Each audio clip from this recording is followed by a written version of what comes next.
patient's ability to control the course of medical interventions. Go ahead. Many, hello. Hi. Hi. May I yield? Will you yield? Can I yield to my fellow Missouri? May I inquire of my fellow Missourian? Yes, I will yield. Thank you, sister. My name is Bradley Harmon. I am president of Local 6355 of the Communications Workers of America. Local 6355 of CWA represents 6,000 social service employees working for the state of Missouri. Every day, members of CWA Local 6355 assist Missouri's low-income women who are struggling to access basic health care that they need. I'm proud to stand with Missouri's women and concerned men today who are outraged and appalled at the legislative attacks on women's health care that our elected representatives in the state of Missouri and in our capital right here are undertaking during this legislative session.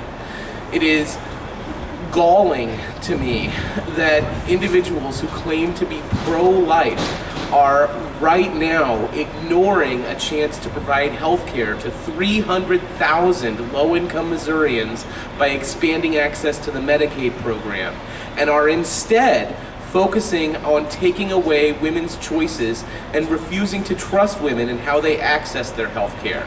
The CWA was proud to stand with women's health advocates in 2012 as across the state of Missouri, we stood up to attacks on women's choices when Todd Akin was running for the U.S. Senate. And I'm proud to stand with women today to speak out against the unreasonable and unconscionable attacks on women's choices and women's ability to access health care during the people's filibuster that's going on right now in Jefferson City. I think it's really important to think about a few things here. What's happening in our capital as it relates to women's healthcare choices and women's choices generally. The Missouri State Legislature spent a great deal of time debating a measure called paycheck deception during this legislative session. The paycheck deception measure that the Missouri Legislature was considering and spent a huge amount of floor time working on attacked women workers and assumed that women workers don't know what they're doing when they decide to join a union to be able to take a voice in the political process and have a voice at work. And those same legislators are attacking women and undermining women's ability to make choices about their own health care by trying to regulate access to vital health care services. It's the same attack over and over again. In CWA, we believe that there are fundamental problems with our democratic system. And we believe that in order to turn those around, labor must partner with women, with civil rights organizations, with environmental groups to create a grassroots democracy movement that will take our country back to the kind of system that we were all taught in civics class that we actually had. And this attack on women's health care that's going on in the state legislature right now is a symptom of the same problem. It's a block on our democracy, and it's something that should concern everyone, regardless of our sex, regardless of whether or not we're going to need abortion services or any other kind of reproductive health care services. The same individuals who are pushing these unnecessary restrictions on women's ability to access health care have also been the same people who've been trying to make it possible for someone's boss to decide whether or not they should be able to access contraceptive care. The same people who are attacking women's ability to access health care are trying to pass restrictive photo ID legislation that would disenfranchise thousands of Missouri women and keep them from voting.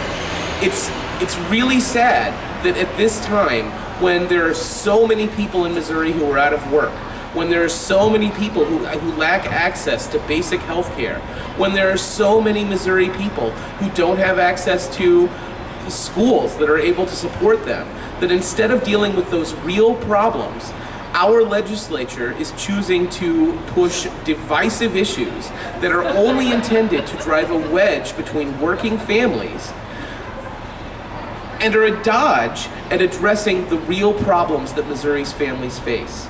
As a member of organized labor, I think that it is appalling that this is what our legislature is choosing to focus on. Instead of focusing on the real problems that Missouri has, a huge number of children in the state of Missouri don't have access to basic food. A huge number of children in the state of Missouri don't have access to basic health care. Our foster care system in the state of Missouri is one of the most poorly funded in the entire country. Just last week, whenever we were debating our budget, I come out of the children's division in the state of Missouri, in the Department of Social Services. We work with kids who are at risk of abuse or neglect. And the same people who claim to be pro-life and who are pushing legislation that would restrict women's health care choices have been cutting support for low-income Missouri families year after year after year. And I have to ask myself, if these people really care about Missouri's children, why don't they care about them after they're born? Why don't they? And that's what is happening in our state legislature right now. There's a real push to divide this democracy movement, and the reason why there's that push is that when the forces of division can separate working people from other working people, when they can separate one group of women from another group of women, the forces of the 1%, the forces of wealth and power that are really trying to take over our democratic system have a lot easier time. And it's important for all of us to understand that when these divisive attacks happen, we can't fall prey. We can't let ourselves be divided, because when we're divided, we're going to be conquered. And my rights at work as a man are tied to my sister's rights to get the health care that she needs when she goes to the doctor's office, whatever kind of health care that is. The members of my union have a lot of different opinions on a lot of different issues, but one thing that the members of my union understand is that working women in the state of Missouri are not getting a fair shake. Working women in the state of Missouri aren't getting paid equally. Working women in the state of Missouri are having their rights to organize attacked. Working women in the state of Missouri often lack access to basic health care services. And instead of dealing with these very real and solvable problems, our leaders in the legislature in the state of Missouri are choosing instead to question the ability of women to make choices about controlling their own bodies. And they're not doing that because they care about women. And if you look at their record of voting to support children in this state, it's pretty obvious that they're not doing that because they care about children. They're doing that for control, and they're doing that to divide and weaken us, to entrench the forces of wealth and power that are corrupting our democratic system. And it's time to stop. It's time for all of us who care about living in a democratic country to stand together and to say that we will not tolerate attacks on our basic rights as human beings. And the right to access health care is as basic a right as we can get. And abortion is health care. It's health care. The ability to decide whether or not it's appropriate to carry a pregnancy or not is a choice that should be between a woman and her doctor. And it's not a choice that a politician should interfere with. It's even more galling that some of the services that are being attacked by this bill are some of the services that are some of the only healthcare services that many low-income women are able to get. It's time to stop.